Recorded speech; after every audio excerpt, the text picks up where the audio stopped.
Chapter 4 on personal finance deals with managing your money.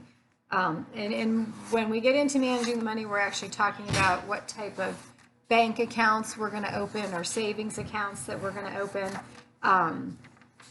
So it's very important, and virtually everybody's going to have some sort of a checking account or savings account in their lives. And I think that, to not do that is not really fiscally responsible, because you have to pay your bills, and it's just a very easy way to do it. So it talks a little bit about interest rates, and the one page gives you the different types of returns that you have right now. Checking accounts sometimes don't pay any interest at all, or if they do pay interest, it's a very low amount of interest. Savings accounts are the same way. They're not even keeping up really with the cost of inflation, how prices go up. Your CDs, because a CD, a certificate of deposit, you've got to lock in for a period of time, so maybe 3 months, 6 months, a year. Those will pay you a little bit more, but then they're not flexible. You can't take your money out without some sort of a penalty. And then there's also different, like U.S. government bonds you could invest in, and those also pay a low rate of interest, but more than a CD, and those are normally even longer term investments. So those are some things you could consider doing. We have all different types of banks out there that you could choose from. There's credit unions, which credit unions a lot of times will give you a lower rate of interest on your loans and a higher rate of interest on those CDs, because they're not a big corporate bank that has to cover a lot of overhead and things like that. So that's something to think about. Normally, if you're just a resident in a city, there's a credit union there you can do, but sometimes they're unique to, like, school employees can go into certain credit unions, or corporate employees can have a separate credit union. So check into those, because a lot of times you can get less fees and better interest rates in those credit unions. But then we have a ton of different banks that you can choose from. Your money is safe in the banks. There's the FDIC, which is the Federal Deposit Insurance Program. It insures your money up to $250,000, and that's even per bank. So if you had more than $250,000, you could go to a couple different banks and deposit your money and know that it's safe. So it will be protected if anything would happen to that bank. So for the most of us, obviously, that's going to be perfectly fine. And then my recommendation is that you would have a checking account and a savings account. And I know that, I bank at PNC, and I know that they set up for students a nice little account that has like 3 different levels. So you've got like a checking account where you've got a debit card that you can use. Then it goes into like a short-term savings. So maybe you're just setting money aside for your rent, or for your car payment, or for Christmas or a vacation or something like that. Then they have like a low-level money market account that's going to actually earn some interest. So then you could kind of tier it that way and easily move money between them. If you ever would debit, and go less than what was in that account, it automatically goes down and pulls from the savings, or then from the money market. But it's a nice way to set it up, and I think for students it's all free. So that's something to think about. And those also come with online banking, where you've got the electronic banking services, so you can set up all your bills. You could set them up to be automatically paid. You can go in there and tell them what due date to go out, and to pay those bills. So that makes it all very, very convenient. They even you can take a picture of your check that needs deposited and scan that in, and it'll deposit right into your account based on that scanned image of the check. So there's so much electronically that we can do that really can make it very easy. And then the debit card transactions would come right out of that account.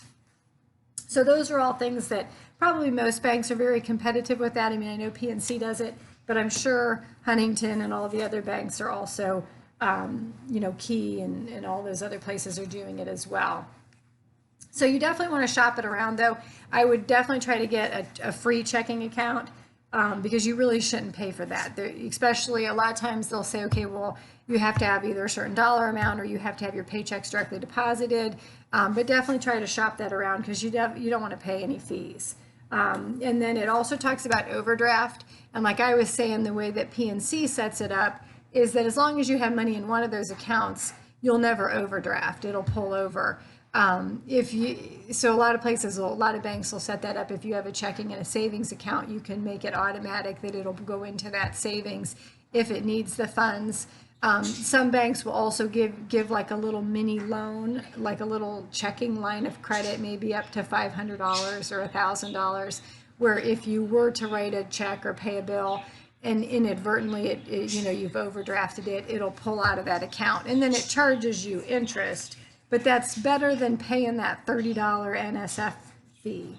Because and sometimes the bank charged you the $30, and say if it bounced on the other side, like you're paying Kohl's or you're paying your electric bill or somebody, they might charge you a fee too. So then you're talking, you may end up with a $60 fee just paying a bill that you inadvertently didn't have the funds for. So I mean, my advice is have that checking account where you pay your bills out of, and then have a savings account that you're always keeping, a certain sum of money in there, that in case you ever do go over, it's gonna automatically pull it. Banks should provide you with a monthly statement. I think they're pushing more and more for that to be electronic so that you could get it online and you could check it in your email. But you should always look at that, or even just, I like to just log in and look over my transactions, so then I don't look at my actual monthly statement as much, because I'm logging in and I'm seeing that everything's coming out and making sure that there's nothing abnormal in there. There's other different types of checks, like say you're going to go buy a car or buy something from a person, they may ask for a cashier's check, or they could ask for a wire transfer. So those are both things that you can get from your bank, assuming you've got that banking relationship. And then the textbook gets into the compounding interest. So this is another computation that you could use your time value of money calculator to say, okay, if I have $1,000 in this savings account and I'm earning 0.6% and it's compounded daily and I'm saving for 5 years, how much am I going to end up with? So again, those you can put into your calculator and then compute the future value. Or maybe you're going to put so much in every month, and then you're going to have a payment that you would put into the calculator to calculate that future value. So this is another good section to utilize that calculator to come up with those. And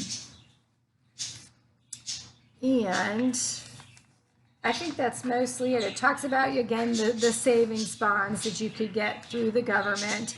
And again, those are set up a little bit differently. Normally you buy a bond that say I buy a $100 bond. Well, it might cost me $50 today, and then if I save it for 10 years, I'll get $100 back at the end. That's normally how those bonds work. And then you can, but you can cash them in at any time. You just won't get that whole $100. So there's definitely, it's a huge area to take very seriously, the banking needs, and look at the different accounts that you have available to you, and how you can set those up so that you're not paying fees and that you're possibly actually earning interest on your account. But there's a ton of competition out there, so price it all out.